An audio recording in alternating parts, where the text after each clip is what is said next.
Hello. तो dear students, next function हम checkout करेंगे एक्सपोनेंशियल फंक्शन और लॉगरिथमिक फंक्शन। ठीक है, इनका बिहेवियर देखना बहुत इंपॉर्टेंट पॉइंट्स जो कि बेसिक्स में से मैं बताते आ रहा हूँ कि 0 और 1 के बीच के नंबर का बिहेवियर और 1 से आगे के नंबर का बिहेवियर ये बहुत वाइटल रोल प्ले करता है मैथमेटिक्स में। करेक्ट है कि नहीं कि 0 और 1 के बीच के नंबर का अगर हम पावर इंक्रीज करते हैं तो जो रिजल्टेंट नंबर है वो डिक्रीज होते जाता है, और 1 से आगे जितने भी नंबर्स हैं उनका पावर आप इंक्रीज करते जाते हैं तो नंबर फिर इंक्रीज होते जाता है। तो ये बहुत इंपॉर्टेंट बिहेवियर है। और 1 का कोई भी पावर ले लेते रियल नंबर में तो वो 1 ही आएगा, लेकिन 1 की पावर अगर इन्फिनिटी कर दीजिए तो वो एक इनडिटरमाइंड टर्म आ जाए। ये एक बेसिक पॉइंट्स है, बहुत इंपॉर्टेंट है, बहुत ज़्यादा इंपॉर्टेंट है। करेक्ट है। तो हम बात करेंगे आज एक्सपोनेंशियल फंक्शंस की। एक्सपोनेंशियल फंक्शन पूरा इसका बिहेवियर आपको मालूम होना चाहिए। Function defined by a to the power x, ये हो गया exponential function. F of x equal to A to the power x. लेकिन अब कंडीशंस को देखना, कंडीशन में क्या लिख रहा हूँ, A is greater than equal to greater than 0, A should not be equal to 1। तब हम बोलेंगे where A is any constant.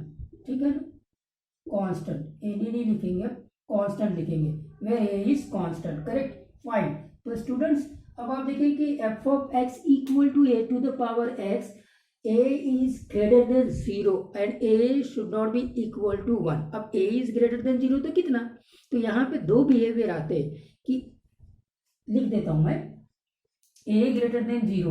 A greater than 0 के लिए दो बिहेवियर आएंगे कि 0 और 1 के बीच में ए है और ए ग्रेटर देन 1 है। ये दो बिहेवियर आएंगे। पहला तो आ गया आपका ए ग्रेटर देन 1 और दूसरा ए 0 और 1 के बीच में है। ठीक है ना, यहाँ जो फंक्शन होगा f of x equal to A to the power x, ये एक डिक्रीजिंग फंक्शन होगा। एक नया वर्ड आ गया आपको कैलकुलस में। ये सारे वर्ड्स अब आपके लिए धीरे धीरे फैमिलियर होते जाएंगे। फर्स्ट टाइम आपके लिए आ रहे, जैसे डोमेन हो गया, कोडोमेन हो गया, रेंज हो गया, इमेज हो गया। करेक्ट है कि नहीं, रिलेशन हो गया, एसोसिएशन हो गया, वैसे ही अब ग्राफ हो गया, और वैसे ही इंक्रीजिंग और डिक्रीजिंग। करेक्ट है। तो अब ये एक डिक्रीजिंग फंक्शन होगा। इनपुट और आउटपुट के टर्म्स में हम डिक्रीजिंग और इंक्रीजिंग बोलते हैं फंक्शंस के नेचर को। मतलब अगर डिक्रीजिंग फंक्शन है तो जैसे जैसे हम इनपुट को इंक्रीज करते जाएंगे जो आउटपुट है वो डिक्रीज होते जाएगा, इसको हम बोलते हैं डिक्रीजिंग फंक्शन। और अगर इनपुट को इंक्रीज करते जा रहे हैं और फिर आउटपुट भी इंक्रीज होते जा रहा है तब हम फंक्शंस को इंक्रीजिंग फंक्शंस कहते हैं। अब आपके पास में एक्स इनपुट होता है और वाई आउटपुट होता है, मतलब x1 और x2 दो अगर इनपुट है तो उसके करस्पॉन्डिंग आउटपुट्स y1 और y2 होंगे। तो x1 और x2 में क्या इनइक्वालिटी है कि x1 बड़ा है x2 से कि x1 छोटा है x2 से, and according to that y1 में हम रिलेशंस को देखेंगे। तो ये नेचर जो फंक्शंस का होगा वो इंक्रीजिंग और डिक्रीजिंग नेचर कहलाता है। तो डिक्रीजिंग फंक्शंस का जो नेचर है कि इनपुट को बढ़ाते जाओ आउटपुट डिक्रीज होते जाता है, वो डिक्रीजिंग फंक्शन। और इनपुट को अगर इंक्रीज करते जाओ तो आउटपुट भी इंक्रीज होता है, तो वो होता है इंक्रीजिंग फंक्शन। तो यहाँ जो एक्सपोनेंशियल फंक्शन है वो f of x equal to A to the power x decreasing function हो जाएगा इफ ये जो बेस है ए को हम बेस बोलते हैं, A is base of exponential function. Exponential function, तो ये जो बेस है अगर 0 और 1 के बीच में है तो ये एक डिक्रीजिंग फंक्शन है। मतलब अगर इनपुट बढ़ते जाएगा तो आउटपुट आपका डिक्रीज होते जाएगा। ये सारे जो नेचर मैं आपको वर्बली बता रहा हूँ इधर होना चाहिए। ठीक है ना, फाइन। और अगर a ग्रेटर देन 1 है तब f of x equal to A to the power x जो कि एक्सपोनेंशियल फंक्शन है तो ये इंक्रीजिंग फंक्शन हो जाएगा। इस टाइम पे ये इंक्रीजिंग फंक्शन हो जाएगा। अच्छा साहब, अब इसके डोमेन में आते हैं। डोमेन क्या होगा, रेंज क्या होगा। तो डोमेन दोनों फंक्शंस के लिए डोमेन क्या होगा और रेंज क्या होगा। देखो x जो है ना वो आपका इनपुट है, x इनपुट है, ये x इनपुट है, और आउटपुट आपका a to the power x है। अब आते हैं इंपॉर्टेंट पॉइंट्स के ऊपर। ठीक है साहब, अब यहाँ पे आपके पास में जो भी नंबर जा रहा है वो जो जो नंबर आपको x जो भी जाएगा बाद में output a to the power x दे देगा, ठीक है। अब आपको मान लिया जाए मैंने a जो बेस है वो ले लिया 1 से ज़्यादा कोई भी 2.3 2 3 4 5 6, तो 2 की पावर अगर मैं 3 करता हूँ तो 8 होगा, 2 की पावर 4 करता हूँ 16 होगा, 2 की पावर -2 किया तो 1/2 की पावर 2 स्क्वायर 1/4। और यहाँ से आप आइडिया लगा सकते हैं कि आउटपुट हमेशा पॉजिटिव आ रहा है, आउटपुट हमेशा क्या आ रहा है, पॉजिटिव, करेक्ट है कि नहीं। इवन ये आउटपुट 0 नहीं आएगा, ठीक है। तब x जो है वो कोई भी रियल नंबर हो सकता है, करेक्ट है। अगर मैं 2 की पावर 0 ले लेता हूँ, 2 की पावर 0 तो 1 हो गया, करेक्ट है कि नहीं। तो ये सब जो 2 की पावर में आ रहा है ये आउटपुट है, तो आउटपुट देखो पॉजिटिव पॉजिटिव पॉजिटिव 1, 0 किसी के लिए नहीं आ सकता, क्योंकि 2 की कोई भी पावर ले लेंगे तो वो 0 नहीं आता है, करेक्ट है, फाइन। तो स्टूडेंट्स यही तो इंपॉर्टेंट पॉइंट्स है यहाँ पर कि आपके पास में आउटपुट हमेशा पॉजिटिव आ गया, इनपुट कोई भी रियल नंबर हो सकता है। इसका ये मतलब हो गया कि आपका डोमेन जो है इस फंक्शंस का डोमेन, तो डोमेन R हो जाएगा और रेंज जो है वो रेंज पॉजिटिव नंबर हो जाएगा 0 टू इन्फिनिटी, ये होगा 0 टू इन्फिनिटी में भी 0 इंक्लूड नहीं है, ये एक खास बात इसकी, 0 इंक्लूड नहीं है। ओके, तो डोमेन पता चल गया, रेंज भी पता चल गया, मतलब एक्सपोनेंशियल फंक्शन, नोट डाउन इस पॉइंट्स को नोट करिए। एक्सपोनेंशियल जो एक्सप्रेशन या नंबर है, exponential number is always positive, note down please. Exponential number हमेशा पॉजिटिव होगा, please make the note of this. इस रेंज से पता चला कि exponential number is always positive, ये एक पॉइंट को नोट करिए। और आपको ये भी पता चल गया है कि हम एक्सपोनेंशियल नंबर उन्हीं को बोलते हैं जिनका बेस ग्रेटर देन 0, करेक्ट है। बेस अगर नेगेटिव है तो उनको हम एक्सपोनेंशियल नंबर नहीं बोलेंगे, क्लियर है बात, फाइन। तो एक्सपोनेंशियल फंक्शन में हमने ये कंडीशन रखी है कि बेस जो है वो ग्रेटर देन 0 होना चाहिए, करेक्ट है, ठीक है साहब। a should not be equal to 1। तो अब ये यहाँ पे सारी कंडीशंस को हमने देख लिया, अब हमारा बच गया इसका ग्राफ। तो ग्राफ कैसा होगा चेकआउट करते हैं। तो अब चेक करते हैं students graph of exponential function. आपने देख लिया कि दो प्रकार के एक्सपोनेंशियल फंक्शन होते हैं, जब बेस 0 और 1 के बीच में होता है या फिर बेस जो है 1 से बड़ा होता है, इनको हम एक्सपोनेंशियल फंक्शन बोलते हैं, ठीक है साहब। तो इसका जो ग्राफ होगा ना उसको देखते हैं।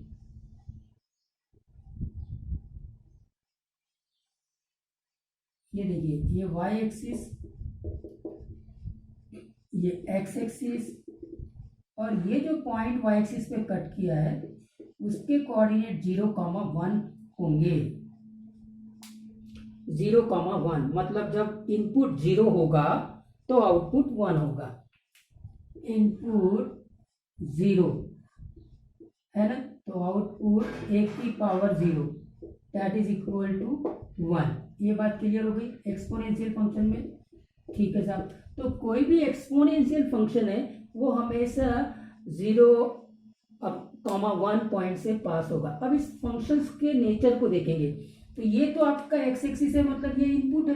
अब यहाँ से आप इनपुट को बढ़ाते जा रहे हैं, इनपुट बढ़ाते जा रहे हैं तो आउटपुट भी बढ़ते जा रहा है। तो ये कैसा फंक्शन है, ये एक्चुअली में f of x equal to a to the power x when a is greater than 1। ये एक इंक्रीजिंग फंक्शन है, ये एक कैसा फंक्शन है, इंक्रीजिंग फंक्शन है। अब इंक्रीजिंग फंक्शंस को दूसरे तरीके से मैं डिफाइन करता हूँ कि जब इनपुट बढ़ेगा तो आउटपुट भी बढ़ेगा। मतलब इनपुट को मैंने अगर x1 और दूसरे इनपुट को x2 ले लिया और x1 ग्रेटर देन x2 है तो आउटपुट a की power x1 greater than a की पावर x2। शायद आपने इसको इनइक्वालिटीज में पढ़ा होगा, लॉगरिथमिक के कॉन्सेप्ट में पढ़ा होगा, करेक्ट है कि नहीं पढ़ा है तो अभी नोट कर लीजिए, कोई इशू नहीं है। तो ये एक प्रकार से एक्सपोनेंशियल इनइक्वालिटी होगी। तो नेचर को हमने देखा कि ये एक इंक्रीजिंग फंक्शन है। और अब आपके इसके रेंज की भी बात कर लिए कि y जो है, आउटपुट जो है वो हमेशा पॉजिटिव है, इवन आउटपुट 0 नहीं है। तो आउटपुट हमेशा पॉजिटिव है, जिसका कि रेंज आपको पता चल गया कि रेंज 0 टू इन्फिनिटी है, 0 इंक्लूड नहीं है, ठीक है, पॉजिटिव आउटपुट हो गया। ये एक इंक्रीजिंग फंक्शन हो गया है। और अब दूसरे फंक्शंस के ऊपर आता हूं मैं। दूसरा, जब आपका ये y एक्सिस और ये x एक्सिस, अब बेस जो है ये हो गया, ठीक है। तो अब जो बेस है ये 0,1 से ही पास होगा और ये फिर से f of x equal to a to the power x का ही ग्राफ है, लेकिन अब इस बार जो बेस है वो 0 और 1 के बीच में है। अब इस बार जो बेस किसके बीच में है? 0 और 1 के बीच में, और ये डिक्रीजिंग फंक्शन है। ये इस बार डिक्रीजिंग फंक्शन है। डिक्रीजिंग फंक्शन है मतलब अगर इनपुट बड़ा होगा तो आउटपुट छोटा होगा। तो अगर इनपुट x1 बड़ा है x2 से तो a की पावर x1 छोटा हो जाएगा a की पावर x2, a की पावर x2 से, करेक्ट है। ये कर दिया। तो देखो इनपुट बड़ा है तो करस्पॉन्डिंग आउटपुट, और ये देखिए इनके करस्पॉन्डिंग आउटपुट में रिलेशन। इनपुट में इनइक्वालिटी क्या है? ग्रेटर देन की है, तो आउटपुट में इनइक्वालिटी लेस देन की है, मतलब इनइक्वालिटी रिवर्स होगी, मतलब जितना बड़ा इनपुट होगा उतना ही छोटा आउटपुट होगा। ये डिक्रीजिंग फंक्शंस का नेचर हो गया। अलजेब्रिकली आप इसको ऐसे बोलेंगे, करेक्ट, ऐसे लिखेंगे, फाइन। तो ये स्टूडेंट्स दो प्रकार के आपने एक्सपोनेंशियल फंक्शन देखा। एक्सपोनेंशियल फंक्शंस एक्चुअली में अब आप दोनों को ड्रा कर लीजिए। इस प्रकार का ग्राफ हो गया, एक तो ग्राफ ये हो गया, दूसरा ग्राफ ये हो गया, ठीक है। ये y इक्वल टू ए की पावर x, ये भी y इक्वल टू ए की पावर x। ये कब है? जब आपका a ग्रेटर देन 1 है। ये कब है? जब आपका a 0 और 1 के बीच में। ये कैसा है? तो डिक्रीजिंग नेचर है इसका, डिक्रीजिंग नेचर है। और ये कैसा है? तो इसका इंक्रीजिंग नेचर है। दोनों ग्राफ कहाँ से पास हो रहे हैं? 0,1 से पास हो रहे हैं। और y की वैल्यू देखो, जो ग्राफ है वो फर्स्ट क्वाड्रेंट में और सेकंड क्वाड्रेंट में ही लाई कर रहे हैं, थर्ड क्वाड्रेंट और फोर्थ क्वाड्रेंट में तो है ही नहीं। तो जब दोनों ग्राफ फर्स्ट क्वाड्रेंट और सेकंड क्वाड्रेंट में है तो इसका मतलब जो एक्सपोनेंशियल फंक्शन है उसका रेंज 0 टू इन्फिनिटी है, ऑलवेज पॉजिटिव, 0 भी इंक्लूड नहीं है। तो एक्सपोनेंशियल हमेशा पॉजिटिव आता है। और याद रखिए बेस जो है वो हमने हमेशा 0 ग्रेटर देन 0 रखा है, करेक्ट। क्योंकि कुछ टर्म, अच्छा 1 भी नहीं है, बेस में 1 भी नहीं होना चाहिए, क्योंकि 1 की पावर इन्फिनिटी एक इनडिटरमाइंड टर्म है। 0 की पावर 0 भी एक इनडिटरमाइंड टर्म्स है। तो ये सारे इनडिटरमाइंड टर्म्स भी है। तो बहुत सारी चीज़ें आपको पता यहाँ पे चल रही है, ठीक है। 0 और 1 के बीच का जो नेचर है वो तो मैं बहुत बेसिक से ही आपको बता दे रहा था कि उसका कैसा वाइटल रोल प्ले करता है। आपने उसके ज्योमेट्रिक प्रोग्रेशन में इन्फिनाइट जीपी में उसका रोल देखा था, जब आपका कॉमन रेशियो 0 और 1 के बीच में होता है, करेक्ट है। फिर अब आप आ गए एक्सपोनेंशियल फंक्शन में और ऐसे ही रोल प्ले करेगा ये लॉगरिथमिक फंक्शन में। तो करेक्ट, ये हो गया हमारा एक्सपोनेंशियल फंक्शंस का ग्राफ। अब इसमें अब क्या करेंगे कि ए को डिफरेंट वैल्यूज देंगे स्टूडेंट्स। ए को डिफरेंट कैसी वैल्यूज देंगे वो बता देता हूँ मैं। तो अब हमने क्या करना है, ए को डिफरेंट वैल्यूज देना है और फिर फंक्शंस के ग्राफ निकालना है जो एक्सपोनेंशियल। ए तो मैंने जनरल कर दिया था। तो जैसे मान लीजिए मुझे ये निकालना है इस फंक्शन का graph, f of x equal to 2 की पावर एक्स। तो 2 की पावर एक्स से यहाँ समझ में आ गया कि 2 जो है वो ग्रेटर देन 1 है, करेक्ट है। 2 अगर ग्रेटर देन 1 है तो इसका ग्राफ डेफिनेटली ये होगा। ये हो गया f of x equal to 2 to the power x. एक इंक्रीजिंग फंक्शन होगा, आपको 0,1 से पास होगा, कोई इशू नहीं है, इंक्रीजिंग फंक्शन है। मतलब इनपुट को इंक्रीज करेंगे तो आउटपुट इंक्रीज होगा। और रेंज जो है हमेशा 0 और इन्फिनिटी के बीच में होगा, पॉजिटिव होगा। और डोमेन तो डेफिनेटली कोई भी रियल नंबर इसके अंदर जा सकता है, एक्स एक्सिस और ये वाई एक्सिस। ये बन गया आपका f x equal to 2 to the power x का ग्राफ। लेकिन एक बात को नोट करना, एक्सपोनेंशियल फंक्शन में अब अगर मेरे को इनका मॉड का ग्राफ निकालना है तो फिर आगे मैं इस टॉपिक को लास्ट के लिए रख के रखता हूँ। मान लीजिए मेरे को f of x equal to 2 की पावर मॉड ऑफ एक्स का ग्राफ निकालना है। तो अब 2 की पावर मॉड ऑफ एक्स का ग्राफ कैसा होगा? ग्राफ ट्रांसफॉर्मेशन भी हम साथ में ही पढ़ते जा रहे हैं, करेक्ट है। आपके पास में इस फंक्शन में दो प्रकार के बिहेवियर दिख रहे हैं इनपुट के लिए, ये 0 और 1।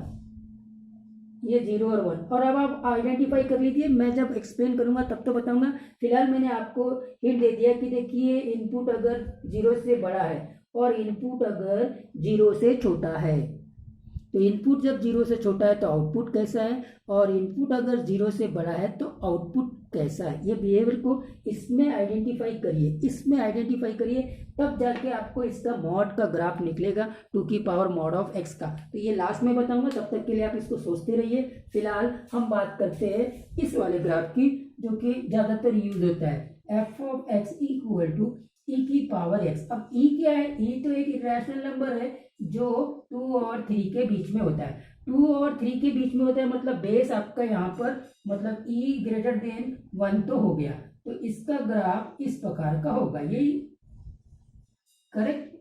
वाई एक्सिस, एक्स एक्सिस, और ये 0,1 वो तो होगा, फंक्शन इंक्रीजिंग है, कोई इशू नहीं है। और ये बन गया y is equal to e to the power x का ग्राफ, कोई इशू नहीं है। यहाँ पे भी वही बात को मैं बता रहा हूँ कि ई की पावर मॉड ऑफ x का अगर ग्राफ निकालना है तो आप कैसे निकालेंगे, सोचिए। यहाँ पे भी 2 प्रकार के इनपुट के लिए बिहेवियर चेक हो रहा है कि एक पॉजिटिव इनपुट के लिए क्या है आउटपुट, और नेगेटिव इनपुट के लिए क्या है आउटपुट। और तीसरा हम ग्राफ देखेंगे students, F of x equal to E की पावर माइनस एक्स का ग्राफ। ई की पावर माइनस एक्स करेंगे तो ये एक्चुअली में 1 अपॉन ई की पावर एक्स हो जाएगा, करेक्ट है कि नहीं। मतलब आप इसको 1 अपॉन ई की पावर एक्स लिख सकते हैं, करेक्ट है। 1 अपॉन ई इस बार 1 अपॉन ई 0 और 1 के बीच में होगा, होगा कि नहीं होगा, मतलब बेस इस बार आपका 0 और 1 के बीच में है।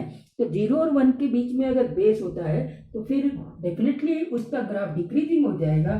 तो अब इसका जो ग्राफ है वो इस प्रकार का बनेगा, ये हो गया 0,1, ये बन गया y एक्सिस, और ये बन गया आपका x एक्सिस, और ये ग्राफ बन गया f of x equal to E की पावर माइनस एक्स। तो ई की पावर माइनस एक्स के लिए फिर आप यहाँ पे बिहेवियर को चेक कर सकते हैं, so that you can make the graph of mod of E की पावर माइनस एक्स। ये तीनों ग्राफ आप नोट कर लेंगे। अब मैं दोनों ग्राफ को एक साथ बना देता हूँ ई की पावर में, खास करके ये यूज होता है, तो आप देखेंगे फिर से, ताकि आपको एक परफेक्ट रिपीटेशन हो जाए कि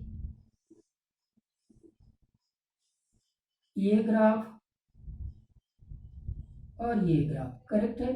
तो अब आप देखेंगे कि ये y इक्वल टू ई की पावर x का ग्राफ है, और ये y इक्वल टू ई की पावर माइनस एक्स का ग्राफ है। ऑफकोर्स ये 0,1 है, ये y एक्सिस है, और ये आपका x एक्सिस है, करेक्ट है।